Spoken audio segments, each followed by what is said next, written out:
प्रिय बच्चों, आज हम लोग पढ़ेंगे पहलवान की ढोलक। पहलवान की ढोलक पाठ के लेखक हैं फणीश्वर नाथ रे। प्रिय भैया बहनों, अब यह विचार किया जाए कि ये पाठ का नाम पहलवान की ढोलक क्यों रखा गया है। इस पूरे पाठ में लेखक ने पूरी कथा वस्तु पहलवान को केंद्र मानकर और उसकी जो कुश्ती लड़ने की कला है ढोलक से जो सीखा है, इसी के को लेकर के पूरी कहानी लिखी गई है। पहलवान का क्या नाम है? पहलवान का नाम लुट्टर सिंह है। लुट्टर सिंह पहलवान एक गरीब घर का बालक है। बचपन में माता पिता की मृत्यु हो जाती है और वो उसका पालन पोषण ससुराल में उसकी सास माता करती है। पहलवान समाज में फैले हुए जात पात के भेदभाव का शिकार होता है। वो देखता है कि उसकी जो सासू माँ हैं वो जातीय भेदभाव के कारण उपेक्षित, तिरस्कृत और सताई हुई है। ये सामाजिक भेदभाव और बुराई है। सताना समाज का सशक्त सबल वर्ग के द्वारा शोषण करना, उनको उनका धन छीनना, उनके ऊपर अत्याचार करना, इस अन्याय करना, इस रूप में उनको सताया जाता है। अब वो जब पहलवान ये देखता है कि हमारी सासू माँ को तरह तरह से उच्च वर्ग के सबल लोग सता रहे हैं, उसका उपेक्षा कर रहे हैं, तिरस्कार कर रहे हैं, अनादर कर रहे हैं, तो वह अपनी सासू माँ की रक्षा के लिए, अपनी रक्षा के लिए, समाज में सम्मान पाने के लिए वो ये विचार करता है कि अगर हमारे पास भी ताकत होती तो ये लोग हमको इस तरह से सताते नहीं, हमारे साथ अन्याय नहीं करते और हमारे साथ तो ये उपेक्षा नहीं होती, हमारा अनादर न होता। वहीं से इसके अंदर ये विचार पैदा हुआ और उसने अपने शरीर को सबल बनाने का प्रयास करना शुरू किया। व्यायाम करना, कुश्ती लड़ना, है ना, आदि आदि। वहीं से यह पहलवानी करना, अपने शरीर को मजबूत बनाने के लिए, सामाजिक बुराइयों और अत्याचार से मुक्ति पाने के लिए पहलवानी करने लगा, कुश्ती लड़ने लगा।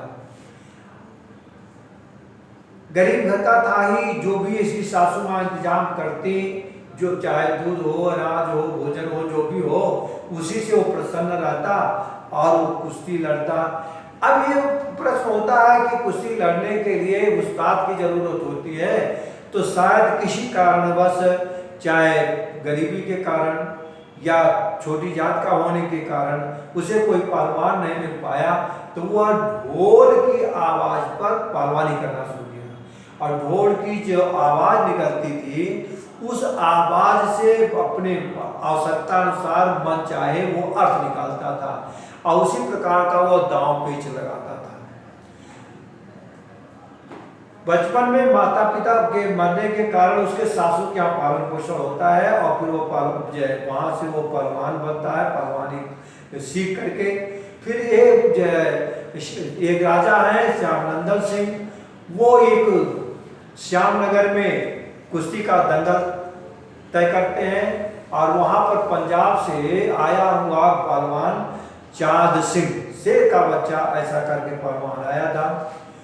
उसका आयोजन हुआ, सब लोग वहां इकट्ठा हुए और कजरी तीज के थे और उसमें पहलवान ये लुट्टन सिंह पहलवान भी गया अब वो चांद सिंह जो शेर का बच्चा था वो अखाड़े में तैयार होकर के चैलेंज कर दिया, अगर कोई यहाँ पर पहलवान हो वो हमसे लड़ सकता है, और उसके लिए पुरस्कार भी निर्धारित किया गया हुआ था। राजा श्यामनंदन सिंह ने किया हुआ था।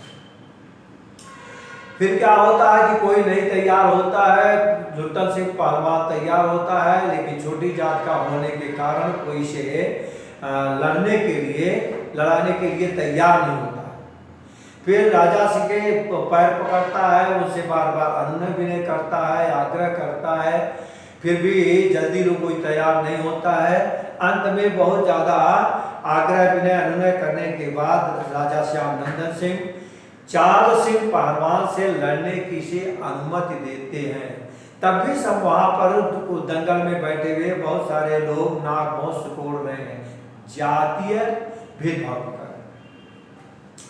फिर वो पहलवान चांद सिंह से या लुट्टा सिंह की कुश्ती होती है, लड़ता है, अनेक प्रकार से दांव पेच करता है, और ऐसा लगता है कि जैसे कुश्ती के दौरान लुट्टा सिंह पराजित हो जाएगा, इसकी जान निकल जाएगी, आंखें निकल आएगी, मैंने बहुत बुरी तरह से यह पस्त होता है। फिर भी अपना धैर्य और साहस नहीं छोड़ता है। ढोल की आवाज पर ताक दिनाधिन, चरधा तरधा और धाक दिनाधिन ऐसे उससे जो आवाज निकलती है, उठ जा बच्चा, मत डरना, और बाहर निकल, चित कर, ऐसा वो उससे अर्थ लेते हुए अपने कुश्ती के दौरान जो इसके भयंकर चांद सिंह पहलवान के पकड़ में आने के बाद उसकी बहुत ही दारुण दशा होती है, और ऐसे में धैर्य और हिम्मत से जोर की आवाज को सुन करके वो पहलवान बाहर निकलता है, और बाहर निकल करके अंत में पंजाब के आए हुए चांद सिंह पहलवान, जिसे शेर का बच्चा कहा जाता था, उसे ये पराजित करता है, और चारों ओर से तालियों की गड़गड़ाहट होती है, और सब उसको शाबाशी देते हैं। उससे खुश होकर के राजा श्यामनंदन सिंह अपने राज दरबार में इसे राज दरबार का पहलवान घोषित करते हैं। यह अपने परिवार के साथ राज दरबार में रहता है, वहाँ उसके 2 बच्चे पैदा होते हैं, और औरत भी कम दिन तक इनका साथ दे पाई, और 2 बच्चों को जन्म दे करके वो भी दिवंगत हो जाती है। राजा दिवंगत हो जाते हैं। उसके बाद राजा का बेटा जो विदेश पढ़ने गया हुआ था वो वापस आता है, राजकाज संभालता है, तो देखता है कि कहाँ पर राज्य का पैसा उसे कहाँ पर यह लगता है कि अनावश्यक खर्च हो रहा है, तो वो सभी अनावश्यक खर्चों में कटौती करता है। उसी में से वो सोचता है कि राज दरबार में पहलवान की क्या आवश्यकता है, तो वहाँ से लुट्टन सिंह पहलवान को राज दरबार से छुट्टी दे दी जाती है। उसके खर्चे को बंद करने से इनकार कर देते हैं। वह अपने दोनों बेटों के साथ वापस गांव आता है। जब गांव पहुंचता है तो गांव की स्थिति बड़ी खराब है, महामारी फैली हुई है, हैजा है, कालरा है, रोज लाशें निकल रही हैं, कराह है, तड़पन है, बहुत भयंकर स्थिति है, तमाम लोग मरणासन्न हैं, कोई बीमार हो रहा है, कहीं जो है रुदन हो रहा है, लोगों जो है घर में लोग रो रहे हैं, किसी के घर से लाश निकल रही है, कोई करा रहा बीमार पड़ा हुआ है। ऐसी जो है बड़ी करुण दशा है, महामारी का बड़ा भयंकर प्रकोप है। उस समय में गाँव वालों के साथ मिलकर के सहयोग करता है, चाहे शव को ले जाने के लिए हो, चाहे लोगों में साहस पैदा करने के लिए हो, चाहे दवा देने के लिए हो। गांव के लोग भी इसके भरण पोषण का बोझ अपने ऊपर उठाते हैं। रात में यह है जब सब लोग बहुत गहरे समय रहते हैं, तो उस समय लोगों के अंदर सांस भरने के लिए, जीवनी शक्ति लाने के लिए, उनके दुख को दूर करने के लिए, रात के भयंकरता को, विभीषिका को समाप्त करने के लिए वह रात भर ढोल बजाता है। इस महामारी की चपेट में आकर के इसके दोनों बच्चे दिवंगत होते हैं। फिर पहलवान अकेले बचता है, गांव वालों का साथ देता है, ढोल बजाता है। एक दिन और अपने मित्रों से कभी कभार बात होती है, चर्चा होती है, तो कहता है कि जब मेरी मृत्यु हो तो हमें चित न लटाइएगा, पेट के बल लटाइएगा, पीठ के बल न लटाइएगा। एक दिन का ऐसा समय आता है, उसको हल्का सा बुखार होता है और दूसरे दिन लोग देखते हैं कि आज ढोलक नहीं बजी, तो वहां पर जाकर देखते हैं तो लुट्टन सिंह पहलवान भी इस संसार को छोड़ चुका रहता है। लोगों ने जैसा इसकी इच्छा थी उसी तरह से इसके चिता की सैया की तैयारी कराई, और उसके बाद उसके मरने के चिता सजाने पर और आग लगाने समय तक ढोल बजती रही, और इसको पट लेटाया गया था, चित नहीं लेटाया गया था। अंत में अंतिम संस्कार किया गया, और जो है लोग अंतिम संस्कार करके सामाजिक विषय जो भी क्रियाकर्म होता है वैसा लोगों ने किया। इस तरह से हम देखते हैं कि जो पहलवान लुट्टन सिंह है, इसके जीवन के कुछ ऐसे मोड़ आते हैं जिन मोड़ों पर उसके जीवन में बदलाव आता है। जैसे पहले माता पिता की मृत्यु हो जाने के बाद अनाथ हो गया, फिर अपने जो सासू माँ ने उसका पालन पोषण किया।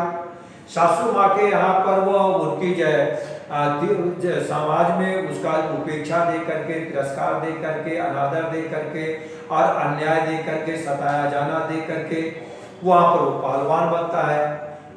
तीसरा जो अनुच्छेद आता है, तीसरा उसके समय का मोड़ आता है कि पहलवानी करके श्याम नगर के दंगल में लड़ने के लिए जाता है, चांद सिंह शेर के बच्चे को पराजित करता है, राज दरबार का पहलवान घोषित किया जाता है। यह उसके जीवन का सबसे सुखमय कालखंड है। फिर वहां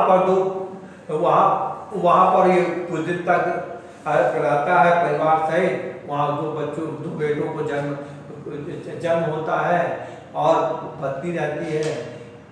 भगवान की, ईश्वर की कुछ ऐसी इच्छा होती है कि पत्नी दिवंगत होती है, तो बेटों के साथ ही केवल फिर दुखमय जीवन प्रारंभ होता है।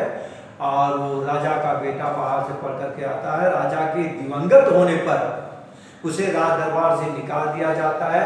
फिर वो गांव में पहुंचता है और गांव में वाले उसका भरण पोषण का भार उठाते हैं। उसी समय में गांव में महामारी फैलती है। उस महामारी के दौरान में गांव की बड़ी दशा होती है।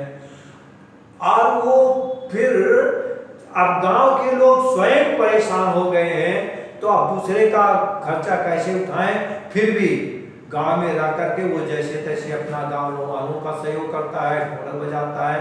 उनके महामारी के समय में जो व्यथा होती है, जो पीड़ा होती है, जो उनको कष्ट होता है, उसको भुलाने के लिए वो ढोलक बजाता है। ढोल की आवाज़ सुन करके सबके अंदर वो श्यामनगर दंगल का दृश्य घूमने लगता है और सबके मन में प्रसन्नता आ जाती है। उसकी जो उन लोगों के अंदर एक तरह से जैसे जीवनी शक्ति का संचार हो जाता है। लोग अपने दुख को भूलते हैं और आराम से मृत्यु को प्राप्त होते हैं। इस तरह से पहलवान के जो जीवन का ये 4 चरण है, इन चारों चरणों में उसका जीवन बचपना, अनाथ का, फिर ससुराल में पालन पोषण होना, फिर वहाँ पर शक्ति अर्जित करना, राजा के यहाँ जाना, सुखमय जीवन होना, फिर उस गांव में लौट के आना, फिर उसके दुखमय जीवन का प्रारंभ हो जाता है। और अंत में गांव में बेटों के मरने पर काफी उसे कष्ट होता है। फिर स्वयं अपने स्वयं वो दिवंगत होता है। इस पाठ से हमें ये देखते हैं कि जो पहलवान लुट्टा सिंह है उसकी जो जिजीविषा शक्ति है, जीवनी शक्ति है और उसकी हिम्मत है और जीवन में संघर्ष की जो संघर्ष है, वो संघर्ष आप करते हुए, साहस रखते हुए, धैर्य रखते हुए अपनी जीवनी शक्ति को बनाए रख करके वह अपने जीवन के विविध चरणों को, विविध कालखंडों के विविध प्रकार के स्थिति को पार करता हुआ अंत में संसार को छोड़ता है। तो अगर हम भी धैर्य रखेंगे, साहस रखेंगे और बुराइयों का सामना करेंगे, उससे संघर्ष करेंगे, तो पहलवान की तरह से हम भी अपने जीवन को उन्नत बना सकते हैं और कड़े सम्मान प्राप्त कर सकते हैं। पहलवान का नाम बता दिया, लुट्टा सिंह है। और पहलवान क्यों बना? अपने समाज में अपनी सासू को तिरस्कृत, उपेक्षित और सताया जाता हुआ देख करके, अनादर होता हुआ देख करके उसकी रक्षा के लिए, अपनी रक्षा के लिए और उसकी रक्षा के लिए पहलवान बना। लुट्टा सिंह के किस मोड़ पर क्या क्या बदलाव हुआ ये आपको बताया गया कि बचपन में अनाथ हो गया, फिर सासू माँ का पालन पोषण हुआ, फिर वहाँ समाज के भेदभाव और बड़े लोगों के उच्च वर्ग के द्वारा तिरस्कार और अनादर और अन्याय और सताया जाना देख करके, अत्याचार को देख करके वो पहलवान बना। अच्छा, और उसके बाद वो पहलवान बन करके श्यामनगर के दंगल में विजयी हुआ, वहाँ राजा का पहलवान घोषित किया गया। राजा के बेटे आने के बाद उसे दरबार से निकाला गया, गांव में आ गया। गांव में महामारी फैली थी, लोगों की मदद किया, बड़े साहस के साथ और संघर्ष करता हुआ, लोगों का साथ देता हुआ वहाँ उसके दोनों बेटे उस बीमारी के शिकार हुए, स्वयं भी वहाँ पर दिवंगत हुआ। इस तरह उसका जीवन समाप्त हुआ। आज लोगों के प्रिय खेल, आज जो समाज में देखा जाता है कि जो पहले जैसे लोग प्रिय खेल थे, जैसे कबड्डी है, खो खो है और ये गुल्ली डंडा आदि रहा करते थे, कुश्ती हुआ करते थे, ये सब खेल समाप्त हो गए हैं। आजकल लोगों की उसमें रुचि नहीं रह गई है, बल्कि आजकल फुटबॉल है, वॉलीबॉल है, क्रिकेट है, लूडो है, इसमें लोगों की रुचि है। इस पाठ का उद्देश्य क्या है? इस पाठ का उद्देश्य है लोगों के अंदर साहस पैदा करना, विषम परिस्थितियों में साहस पैदा करना, जीवनी शक्ति पैदा करना, लोगों को संघर्षशील बनाना और समाज में फैले हुए अन्याय और अत्याचार को दूर करने के लिए स्वयं तैयार होने की तैयार करना और समाज में जीने के लिए हमें हिम्मत, धैर्य, साहस और से काम लेना होगा। और इससे काम लेते हुए अपनी जीवनी शक्ति को अगर हम बनाए रखेंगे तो सफल होंगे, नहीं तो हम अपने जीवन को ठीक तरह से जी नहीं सकते। इस तरह से पाठ पूरा होता है और इसके प्रश्न उत्तर आपको भेज दिए गए, उसको पूरा करिएगा, पढ़िएगा, नहीं समझ आएगा फिर पूछिएगा।